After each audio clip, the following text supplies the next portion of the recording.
And we are live for this evening's Ask Karen. This is where my members get to share a little bit about what they do, who they serve, maybe a little bit of their story. We've all got a story, right? And then finally, to ask a question relating to their business, building a business online, because a lot of you may be in the same position, having the same questions. So rather than, asking every single one of you in the group, maybe you're having similar issues. So today, I'm going to allow you to share with the audience who you are and what you do. Welcome. Awesome. Thank you for having me. Hey guys, Altovise Pelzer here, host of the #Speakeasy podcast, and I am a mom of 4. I am a author, award-winning author of 20 books. I am a women's empowerment speaker. I am so many different things, right? We all wear a lot of different hats. Right? We all wear a lot of hats, but I'm excited because over the course of several years, I have journeyed into entrepreneurship, and it has been one heck of a journey for sure. And I'm sure that I get to share some of that stuff with you today. Fantastic. Yeah. So, explain, how did you come to be doing what you're doing now? Yeah. Share a little bit of your story, please, Altovise. So I am an introvert, and it's funny because when people meet me, they're like, nah. Like when they're seeing me live streaming, because I'm also an Amazon influencer. So when they're seeing me live stream, when they're seeing me, speak on stages and doing the podcast, they're like, there's no way. But when you see me in person, they're like, yeah, we see it now. We get it. And so that just means that I prefer having, being in smaller groups, or, I recharge by being by myself or in small groups. That's just me. And so being the face of a brand, being an entrepreneur, being a speaker, and being in rooms of hundreds and hundreds of people was never the plan. In 2015, I was having a very interesting conversation with my oldest daughter about trust. And I am the mother of 2 amazing, they're young women now, who are victors over molestation. I myself am a victor over molestation, but it wasn't until 2015 that I actually said it out loud and actually told someone. And it was through conversation with my daughter, and she said, that was one of her most proud moments because she felt like she wasn't alone. And it made me think, okay, if that's how I made her feel by me telling my story, how could I help other women by telling my story as well? So 2016, I said, you know what? New year, new me. I'm going to go ahead and I'm going to go all in. I'm going to publish the first book. So let me back up. You guys did hear me say that I have 20 books at this time published that I've authored or co-authored. The very first one was in 2016. Right. Yes. Wow. Do the math. You've been busy, lady. Indeed. And so I decided that was going to be what I was going to do. I didn't realize how hard it was going to be. I didn't understand the trials, the obstacles, the mountains that would really be in front of me. But I just had a vision of being able to help other women feel like they weren't alone and that they were okay to be able to share their story. Fast forward to December 31st, 2015, I'm evicted from my home the day before my New Year, New Me year, right? Oh my goodness. Absolutely devastated, crying as I'm pulling stuff out to the curb. Took all of our stuff and put most of it all in storage. And we went and stayed with a good girlfriend in her second bedroom, her second bedroom in her two-bedroom apartment. And man, I had a decision to make on January 1st. Do I take a flight that I had already planned, or do I have my pity party? And this goes into that question that I'm going to answer for you guys at the end of this episode, because for the longest time, I would just go and naturally have a pity party. Oh, what was me? Nothing ever goes right. Everything always falls apart. I might as well not go. I might as well cancel. Now, we know we're not getting that money back when it comes to canceling the flight, right? Yeah. But January 1st was the first time I made a decision to push in spite of everything I was going through, because I was technically homeless. Wow. So I pushed through, and first flight, no problem. My second flight, there's no group number on my ticket. Now, not only am I an introvert, I'm also a creative. And so in my mind, I'm going to jail. I have a You fake created ticket. that story. Exactly. I have a fake ticket. I'm going to jail. And it was so funny because I was like, I don't know why it went so extreme, but that was where my mind went. But I said, okay, no worries. I go to the booth. I let them know there's no group number on my ticket. They said, no worries, just go in with group 2. I said, great. They call group 2. I get in line. I'm in line and I hear my name over the loudspeaker. I'm going to jail. It's amazing the stories we create, right? Right? I'm looking for TSA to come out of a helicopter outside. I'm looking for the little cart to come through the airport. And it was scary, but I go back up to the booth and they hand me a brand new ticket and it's first class. Woo! And I Why said, do wow, we expect the worst? Why do we expect the worst? all the time. But it made me laugh because I said, wow, if we would just push through sometimes, even in the midst of some of the hardest situations that we've been in, then we never know where that first class ticket is coming, where that upgrade is coming for, where somebody else will bless us that we didn't even know. I didn't ask for a first class ticket. Right. I was literally flying homeless. I didn't ask for a first class ticket. But because I was obedient to what it was I was supposed to do, I Mm-hmm. was blessed with it. And so we got even more to talk about, but I want to know what else you want me to talk about because I can talk. Well, it's really what I think other people out there will want to know is, so what is it that you do now? How do you help people? What's on the cards these days? So I work with women entrepreneurs, and for 6 years actually, I worked with women entrepreneurs to help them become unmuted. And so my tagline was, I unmute the voice of women who are ready to speak up about what has kept her silent for way too long. And so I help them through accountability. I help them through creating their story and crafting it for a book, being able to be a speaker and talk about what they went through. And I watched women and men go through my program and literally elevate to a whole nother level in their life and in their business. Books were published. I think we're up to, through people that have come through my program, it's been like 50 books published total.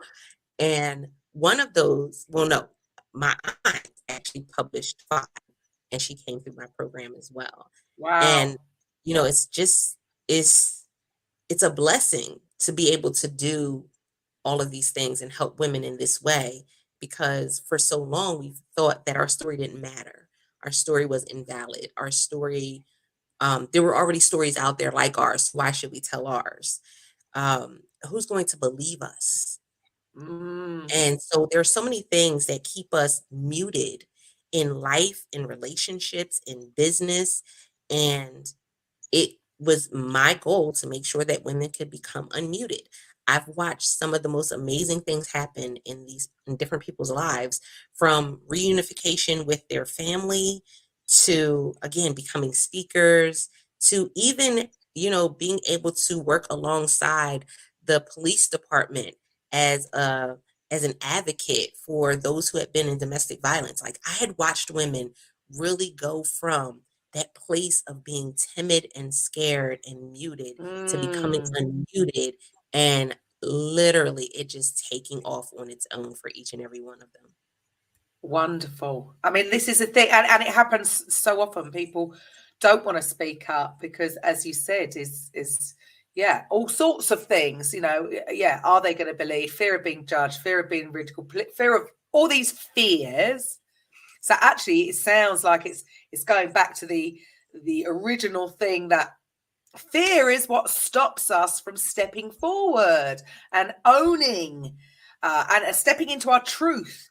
But because of these things that some people, even other women that maybe haven't even gone through so much, awful things that have happened in their childhood, but it can be from other things that have caused them to zip it And once they get over that fear, well, the sky's the limit, right? It really is. Most definitely. I mean, think about it. Mm. For how many years have women been silent when it came to being in a corporate position? And even what we're going through right now, we see that in Iran. Literally, Oh, women are burning their hijabs because for so long they've had to be silent about how they were being treated. And so now they've become unmuted and they're going and sharing their stories and they're taking it to a different level where they're advocating for themselves. Like, I think that's mm. part of the process that I've been able to help different women and men go through is that, you know, for a lot of us, we're looking for someone else to be the one to help us, the person to Mm. support us or encourage us. And that's even one of the things that we often hear in entrepreneurship is, oh, my family and friends don't support my business. But how much do you support you? And, Ah. are you your own advocate? Are you your own cheerleader? And sometimes we have to teach people how to treat us. We have to teach people how to interact with our business. We have to teach people how to support us.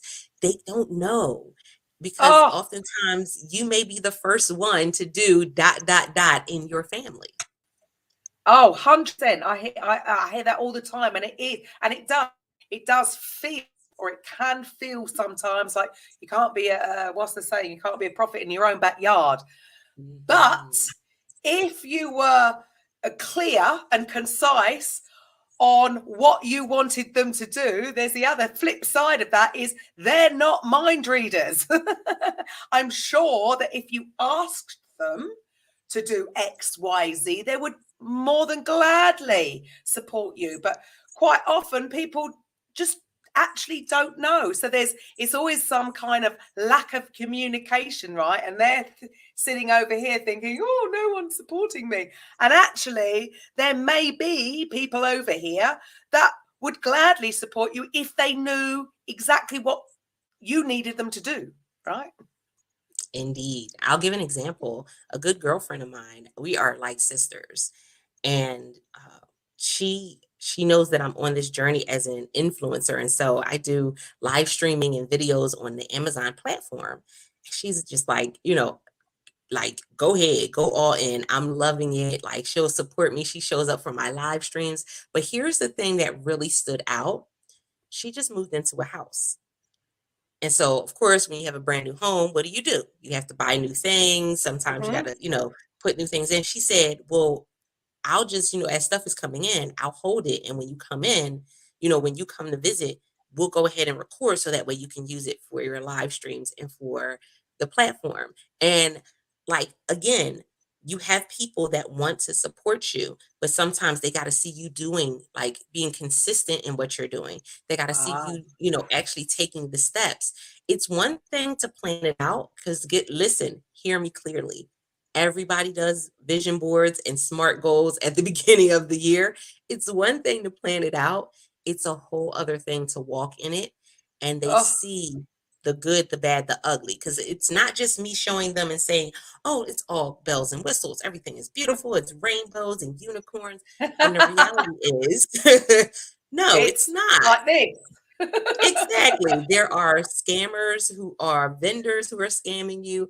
There are people that don't want to pay you. There are people that, I mean, it's so many things that go on behind the scenes. But Mm, if they know all of the journey, that's why you have to be very, you have to use discernment when it comes mm. to who you have in your circle, because when they understand what you're going through, oh, they'll support you 100%.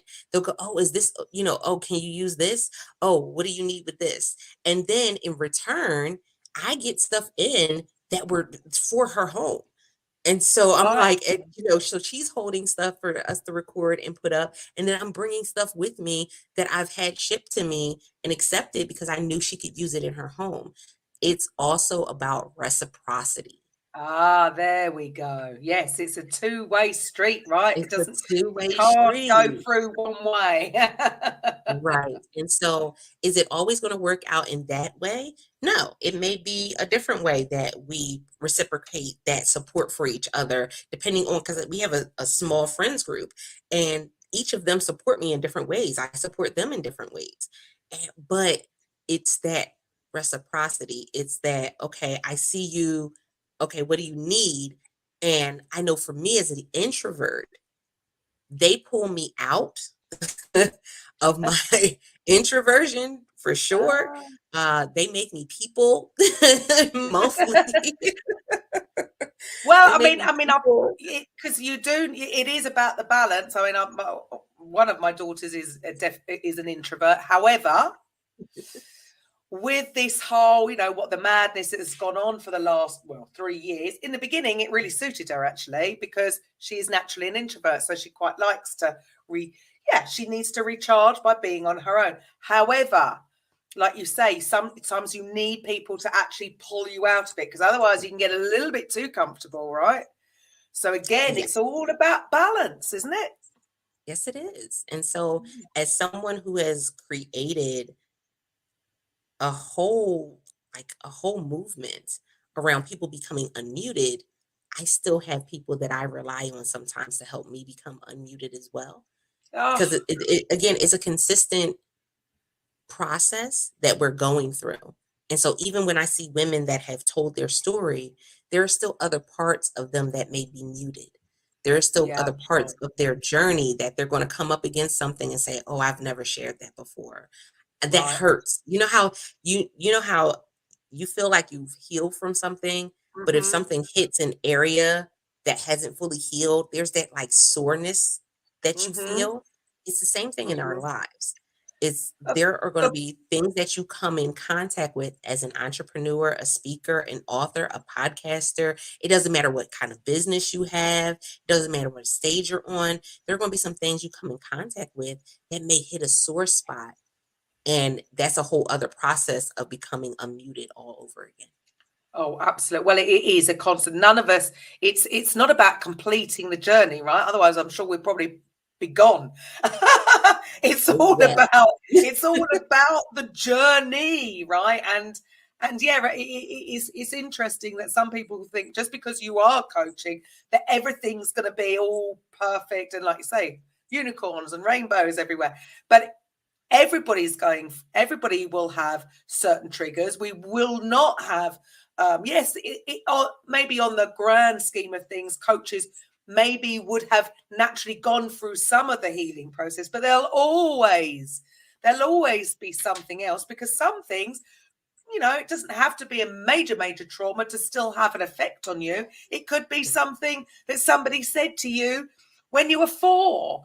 I mean, and because it's so unconscious, we may not know until we come up against something particular that triggers that. So it's a journey for us all, right? And I suppose, which is why all coaches need coaches, right? We all need them for different Indeed. If things. you if your coach don't have a coach, yeah. Yeah. I'm with you there. I'm with you there. Well, also, I mean, I'm excited because so you have had your show on Mintwave Radio for how long now? Oh my goodness. Since it started, Ah, the beginning. and what day is it on? What time? It's actually on Wednesdays. Wednesday Uh, at 2 p.m. Eastern Standard Time. Now I don't remember all of the other times. 7 p.m. London time. Yeah, don't worry. Yes, it's So, 7 p.m. today. it's not long. It's going to be on in a couple of hours. So, for those listening, we have just recently taken on Mintwave Radio. So, we are launching officially on a Saturday. So welcome to the new tribe, and you will find out more information about Altovise on our homepage, the directory, and all her information, how to get in touch with her, how to get onto our website, how to listen to our other podcasts will be on there. So this is an exciting transition for us too. And finally, what question would you have, that maybe a lot of your clients have had, or maybe even if you can think back to when you were just starting out, launching your business online, that maybe would help some of the listeners? So whenever I tell my story, I always get the question, how did you make that move to go in spite of what you were going through? How did you make the decision to take a flight when you just packed all your stuff into storage? Mm. That question. Oops, excuse me. And that is obviously And a very big question, right? in So when fear comes up. sorry about that. That's okay. So that's a personal one. So that's an answer for you. So how did you get to that point? So for me, it was prayer, and it was having someone that I could go to and talk to. People that I could actually be truthful with. One of the hardest things when it comes to building anything is being able to be truthful with people, even when things aren't going right. And so for me, it was hard. But I remember having a conversation with my brother in love, and we were talking about it, and I was just like, I don't think I'm gonna go. And I mean, look at everything that's going on, and this is really hard, and the world is crashing. The sky is falling. The sky is falling. The sky is falling. And I remember him looking me in my face and saying, but what would happen if you don't go? And it was a moment of clarity, because here's the thing. If we don't do it, if we don't launch, if we don't go after it, we will still have the life that we have right now. Right. If we go after it and fail, we will still have the life that we have right now. There we go. No loss. There will be no difference. Right. But if we go after it and we actually succeed, then what then? Oh, the places we will go, right?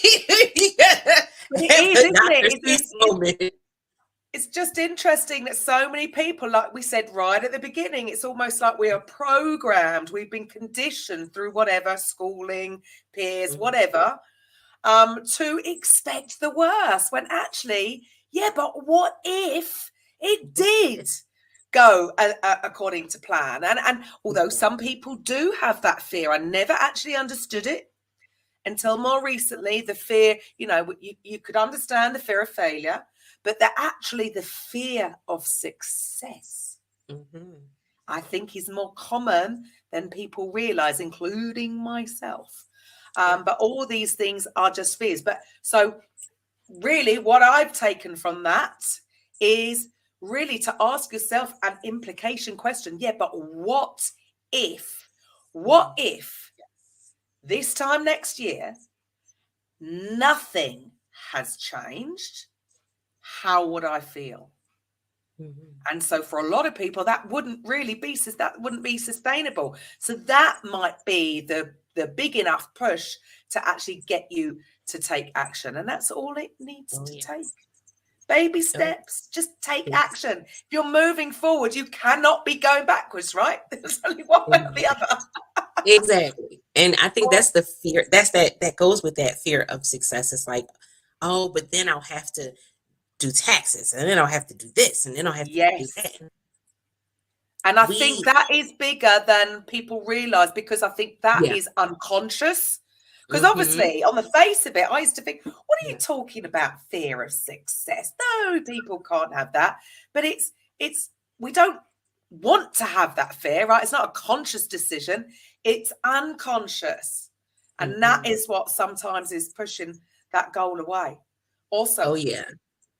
Well, welcome to the collective, to our network. So I'm really excited to have you on board. So thank you so much for your time. So guys, if you're listening, all right, I know this is a Monday, because as you know, we don't actually do these live. This is coming out on Monday, so we've already launched, right? So you will be able to listen to Altovise on Wednesdays at 7 o'clock London time. That's 2 p.m. Eastern time. But to find out more, you can just go to KarenRobertsCoaching.com, find her page, and find out all about her. So guys, thank you for listening, and thank you, Altovise, for your time. Bye for now.